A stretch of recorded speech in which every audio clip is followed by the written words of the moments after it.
మనం సన్నగా ఉన్నా కూడా మనకి కొలెస్ట్రాల్ ప్రాబ్లమ్స్ అనేది రావచ్చు. చాలా మందికి ఏంటంటే మనం లీన్ గా ఉంటే కొలెస్ట్రాల్ తో ప్రాబ్లమ్స్ అనేవి ఉండవు అని అనుకుంటాం. మీ బాడీలో కొలెస్ట్రాల్ అనేది మెయిన్ గా లివర్ లో ప్రాసెస్ అవుతుంది, అంతవరకు ఇంటెస్టైన్స్ లో.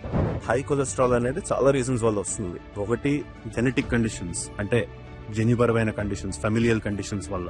రెండు లైఫ్ స్టైల్, బయట మనం తినే జంక్ ఫుడ్ వీటన్నిటిలో హై కొలెస్ట్రాల్ లాంటి కంటెంట్ ఉండడం వల్ల. మూడు, మీకు డయాబెటీస్, థైరాయిడ్, కిడ్నీ ప్రాబ్లమ్స్ ఉన్నా కూడా దానివల్ల హై కొలెస్ట్రాల్ లెవెల్స్ అనేది రావచ్చు. సో మీరు సన్నగా ఉన్నా కూడా హై కొలెస్ట్రాల్ ఉండే ఛాన్స్ ఖచ్చితంగా ఉంటుంది. ఇప్పటిదాకా మీరు బ్లడ్ టెస్ట్ అనేది చేయించుకోకపోతే కంపల్సరీగా ముందెళ్ళి బ్లడ్ టెస్ట్ చేయించుకోండి. హై కొలెస్ట్రాల్ ఉంటే మీకు ట్రీట్మెంట్ అనేది అవసరం, ఎందుకంటే కొలెస్ట్రాల్ ఎక్కువ ఉండడం వల్ల హార్ట్ అటాక్, స్ట్రోక్స్ లాంటి ప్రాబ్లమ్స్ రావచ్చు. ఓకే, హెల్త్ జాగ్రత్త, మంచి కంటెంట్ తో మళ్ళీ కలుద్దాం. ఉంటా.